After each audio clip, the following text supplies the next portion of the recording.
এখন যেই third terminal, এটা কিন্তু একটা চমৎকার টেকনোলজিক্যাল একটা কি বলবো টার্মিনাল হচ্ছে। এটা শুনলাম ডিসেম্বরে চালু হবে।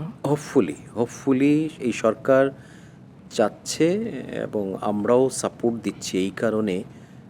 একটা জায়গায় ঝুলেছিল, এখানে রাজনীতিটা যদি এখানে এক্সটেন্ড না করা হয় তাহলে ওই টেকনিক্যালি কিন্তু ঝুলে থাকবে।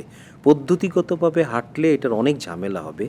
এটা যখন আমাদের কাছ থেকে মেসেজ পেয়েছেন, আমি বলবো মাননীয় প্রধানমন্ত্রী ডাইরেক্ট নির্দেশনা দিয়েছেন, এটা যেখানে যেখানে আটকিয়ে আছে টেকনিক্যালি না গিয়ে হলিস্টিক্যালি দেখে এটা জাম্প স্টার্ট করে দেওয়া। কারণ ঝুঁকিটা হলো আমরা $1.6 বিলিয়ন খরচ করে ফেলেছি। এটা একটা নন পারফর্মিং একটা ক্যাপিটাল। শুধু তাই না, এটা আর কিছুদিন বসে থাকলে তার যে ওয়ারেন্টি পিরিয়ড আছে, এটার ভিতরে এআই প্রযুক্তি সহ অনেক গ্যাজেট আছে, তো এগুলি যদি ওয়ারেন্টি চলে যায়, যে অপারেটর আসবে সেও তো চালাতে পারবে না।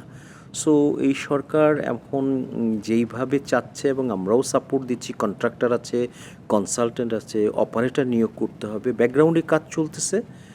তারপরে আশা করা যায় হয়তো ডিসেম্বরে ফুল না হলেও আমি বলবো কিছুটা হলেও জনগণের জন্য ছেড়ে দেওয়া যাবে, সেই ভাবেই আগাচ্ছে আর কি।